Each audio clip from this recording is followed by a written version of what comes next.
Business Brain, episode 783 for Casual FridAI, August 28th, National Bow Tie Day. I'm going to say that again. National Bow Tie Day. That's easy once you say it once and figure it out. 2026.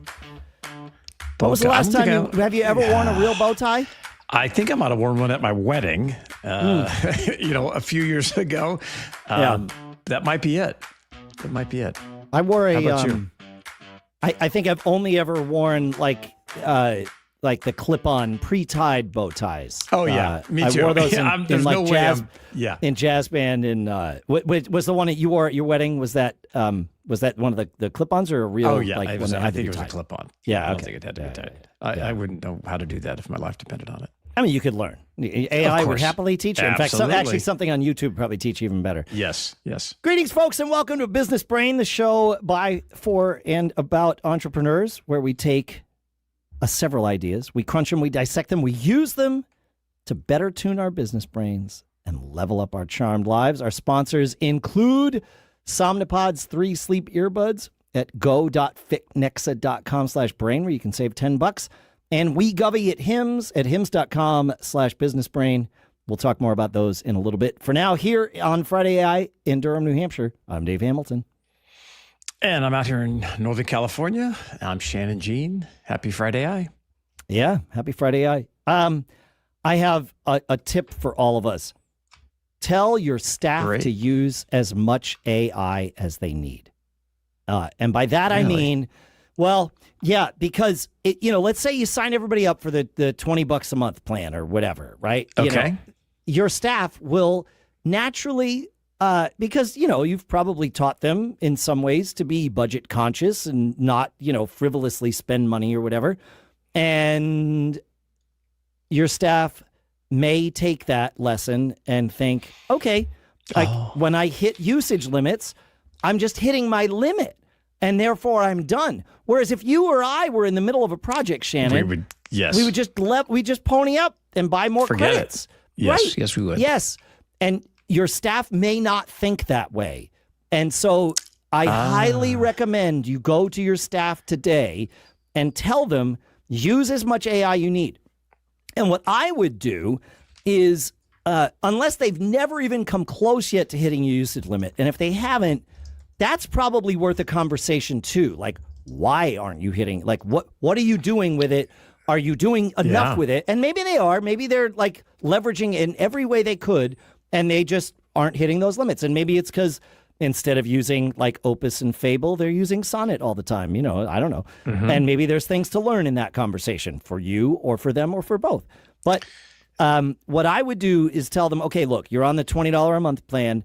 Go buy $50 worth of credits so that you always can spill over. Okay. Yeah. And and either when you run out or at the end of the month, let's look and see how many you have left. And then that usage rate will inform you as to whether or not you should level up any given employee's plan from the $100 a month plan, it's $20 to $100 or whatever, like whatever it is. And what I have learned, and my son actually helped me kind of do this math because he's been tracking token usage. Token usage, a-la-carte token usage, is much more expensive than what you get with your plan. Like many times more expensive, which makes sense. It's like adding data to your cell phone plan. It's exactly the same kind of thing. It's probably the similar ratios too. It's just ridiculously expensive. But it makes sense, right? Because they want you to level up and stay there, not just buy, here and there when you need it. And that's fine. Like it's their model. My approach is that it doesn't matter if you can get away with buying $50 worth of credits and then only need to re-up those every 4 months. That's still cheaper for me, even though those overage credits are costing more per token. Right. Like it's still cheaper for me to pay $20 a month and then $50 a quarter, and now that's what your AI usage costs on a quarterly basis or an annual basis or whatever. Like, but figure that out and let your staff help you figure that out. Don't have them limit their usage just because they're hitting the limits of whatever plan they or you decided to start with. Okay, that makes sense. I have a question, though. Yeah. Are you standardizing on what AI your team is using, or are you letting them use whatever they want? I have standardized everyone. Everyone has basically standardized on Claude except for one person who is having great luck with ChatGPT, and far be it from me to tell someone to use a different tool when one tool is working fantastically for them. Yeah, sure. That totally makes sense. Okay. So I would encourage someone to start with Claude. Probably. I mean, we'll see. This changes all the time. Your marketing department may be like, hey, we need this. All this stuff in ChatGPT is so much better than Claude because of XYZ. Yeah. I like that. Yeah, we've tried to, figure out a narrower list of, apps that we all want to use and get, multiple seats and those kinds of things. But I'm the same way. If somebody says, hey, I really need to use Opus Clip or Opus.pro, okay, great. If you can justify it, that's great. Let's do it. Yeah, that's all you need to do is justify it for me. Yeah, for sure. Yep. I like it. So, I know if I put everybody on team plans, I could probably do better with some of this. Maybe. I'm not. Maybe. I've looked at the team plan pricing before, not recently, but I looked maybe 6 months ago and I was like, this doesn't make any sense. It's cheaper to just buy a-la-carte plans. I think you have to be another, when you have maybe 50 people, maybe that's very, very different. But if you have a team of 10 or 8, then it's absolutely. Just use what you want.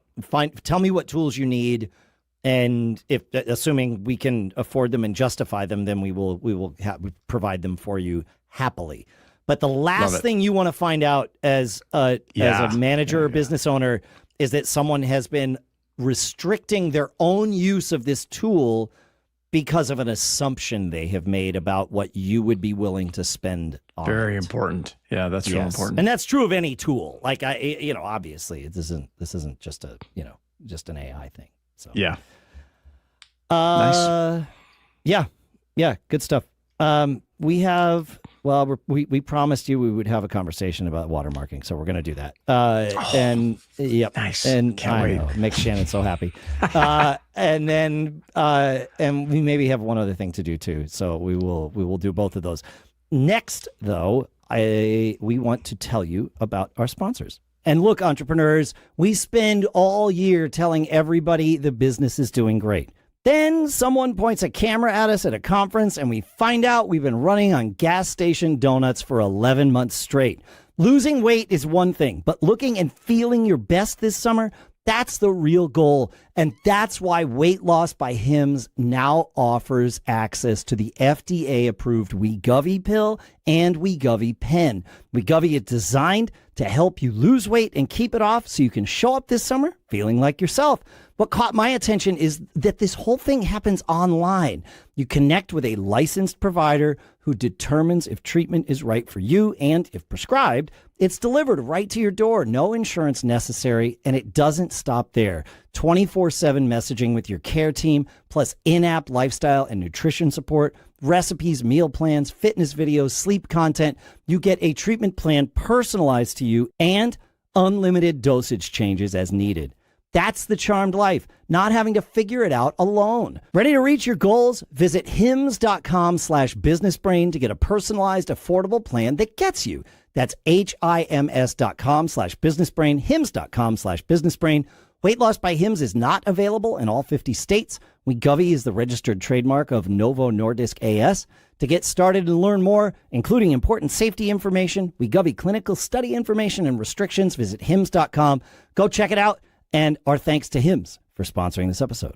And while we entrepreneurs are all in different businesses, one thing that we have in common is that we are professional skeptics. We've all bought the thing that was going to change everything and watched it end up in a drawer. So when I got SomniPods 3 from our sponsor Fitnexa, the first thing I did was ignore the sleep part entirely and run my usual earbud test playlist through them. And they sound amazingly good. I really didn't know what to expect from sleep earbuds, right? They're not marketed as music earbuds, but they sound really good. Then the part that actually matters, they're flat enough and small enough to fit in my ear the right way so that I can lie down directly on them. I'm a side sleeper, and for me, these stay comfortable with my head on the pillow. They knock down enough of the noise around me that I can actually wind down. Their app, however, is the real prize. The content is genuinely good, and getting to what you want takes about 2 seconds. Nobody wants to fight a menu at midnight, right? That's the charmed life, the boring infrastructure that quietly makes everything else work. I now track my pillow's performance quarter over quarter, and I think this quarter it's going to beat expectations.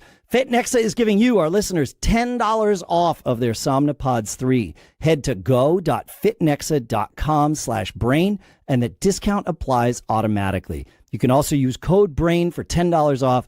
Make sure go.fitnexa.com/brain or click the link in the show notes. Get that $10 off, and our thanks to Fitnexa for sponsoring this episode. All right. So I've done some more look into this watermarking thing, Shannon. And Great. Of course, it was, as we discussed 2 weeks ago now, it was catalyzed by an EU mandate law policy, something that says that any models released and used in the EU after August 2nd, 2026, must watermark their content. And Claude were the first to announce. Now, we're recording this. This is a risky conversation to have because we're recording this about 9 days before it's going to come out. Yeah, could change. And so this is almost certainly changed. But as of, actually more 11 days before it's going to come out, as of August 17th, no one else has said anything about it, but none of the other big companies have said anything about it, and none of the other big companies have released new models.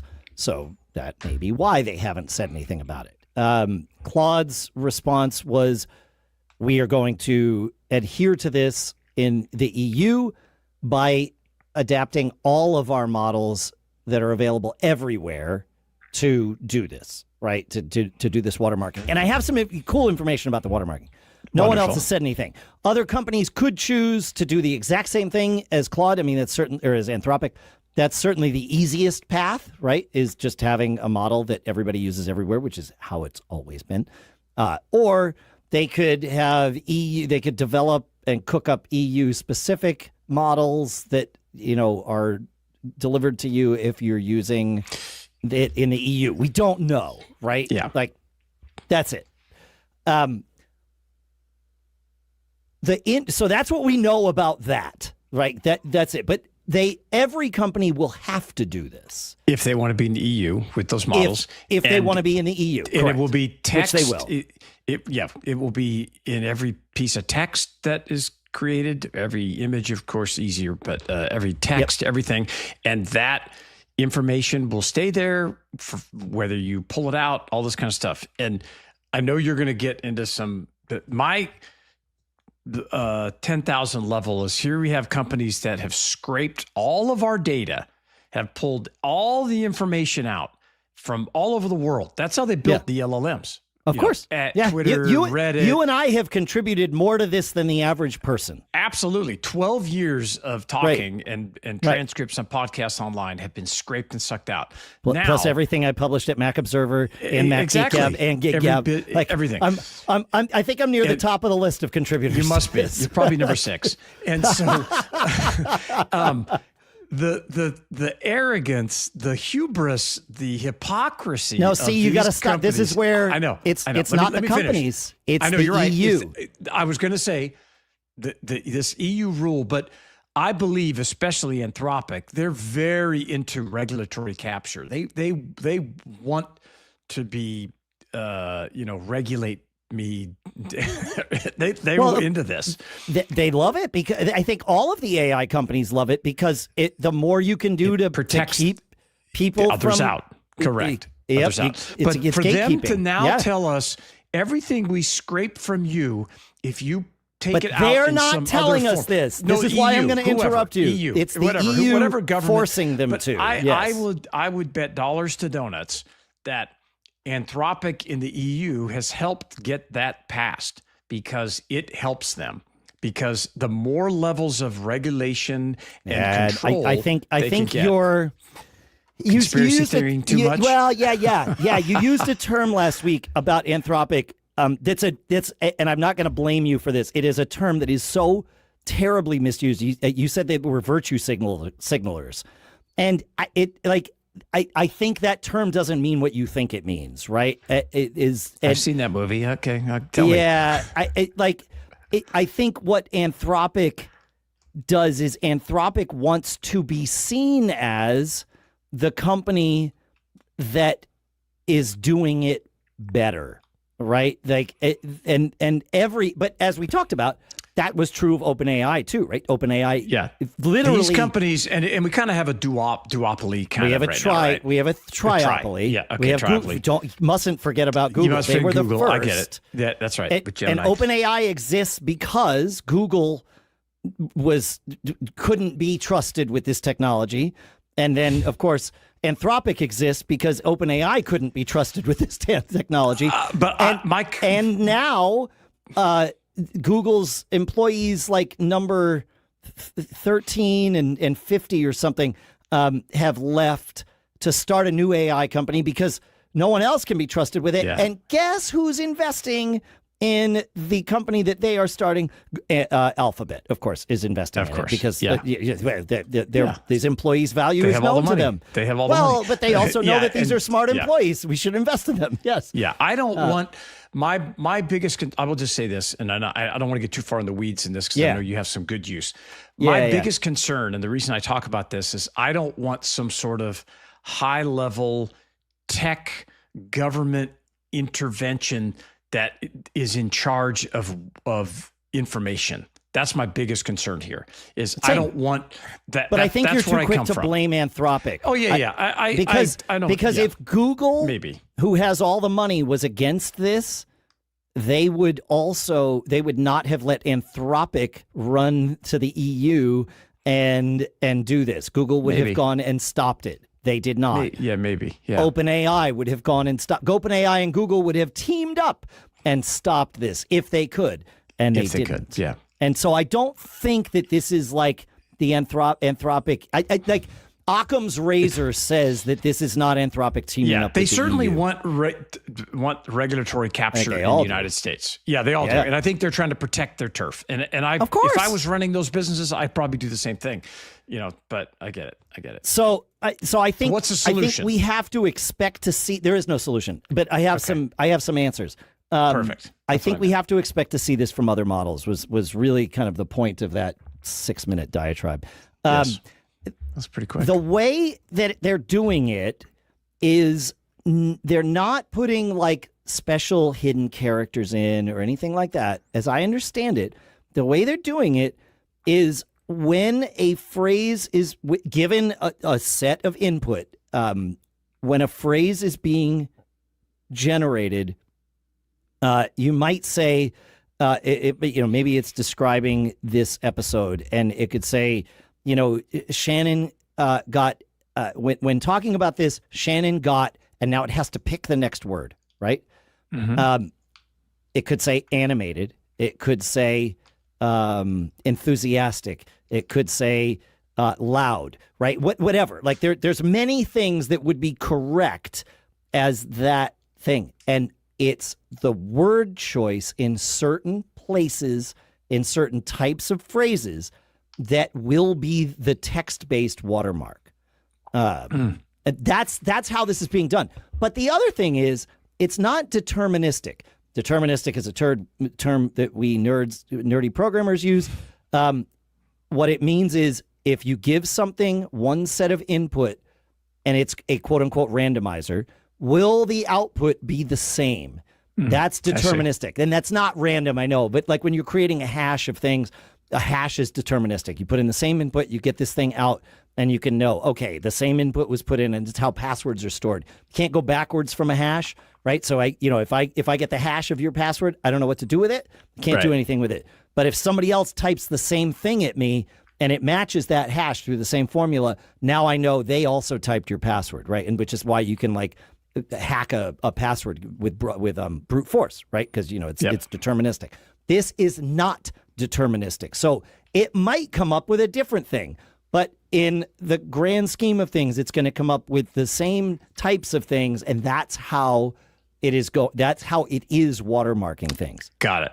So if you change enough of the words, if you took something from, say, Claude today, yes, and ran it and said, okay, you gave Claude a transcript of your meeting, to take what we were talking about last week, and said, summarize this for me, it would do its watermarking things with that.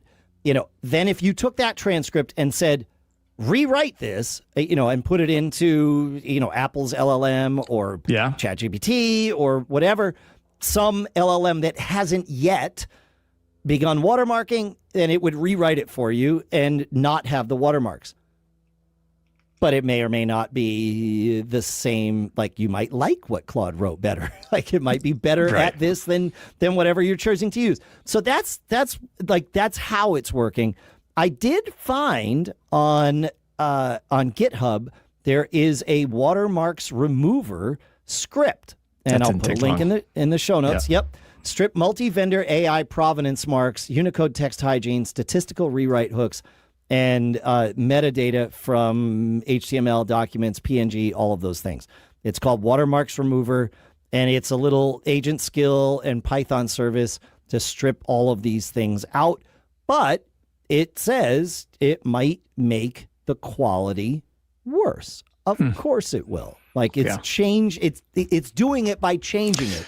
That's the only way. I'm going to withhold judgment until we see what the other companies do. That's what we need to find out, is who's going to implement this best. Maybe there's a more graceful way to do it or something like that. And I'm sure they're learning from, I think, of course, the way that Anthropic rolled it out. Everybody's like, wait, what?